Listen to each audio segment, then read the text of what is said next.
Welcome to the PrimeCap Daily. My name is Jamie Lezinski and it's Tuesday the 2nd of October.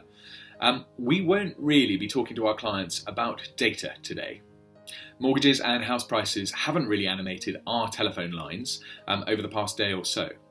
However, 15% of, maybe 15% of UK property transactions being conducted by foreign buyers has been a bit of a talking point, both in terms of our partners getting our thoughts on what this may do to the ease with which people can move money in and out of the United Kingdom, but also for our clients, whether or not they're going to be paying more. They have to find a foreign currency if they're looking to purchase a property in the UK. We've been making a number of introductions and referrals in that regard, and it's our privilege so to do. Many of the talking heads and pundits that we follow on social media have suggested that this levy for foreign buyers is in fact indicative of, or symptomatic of, a lack of understanding on the part of the government with regards to the workings of the UK property market. Obviously, it remains to be seen whether or not this is a good way of bolstering the Treasury's coffers. Alternatively, so few and far between are the foreign buyers at hand that it's actually rather a nearsighted policy.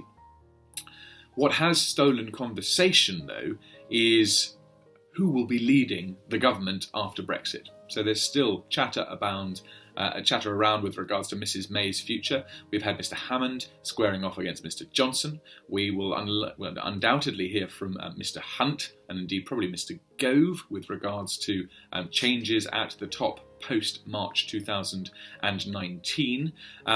It would be bad for business to get rid of Mrs May. The consensus is that she is the person who's going to see this through. But what happens after, that will have a distinct and meaningful impact on the rate of exchange.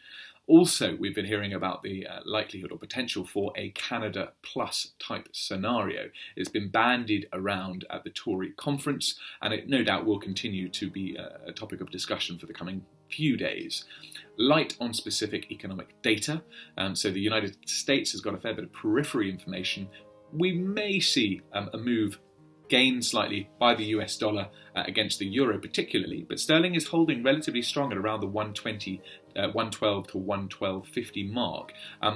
If the US dollar does strengthen, we think that may be to the detriment of the euro rather than to the pound, but we shall see. Please join us again tomorrow.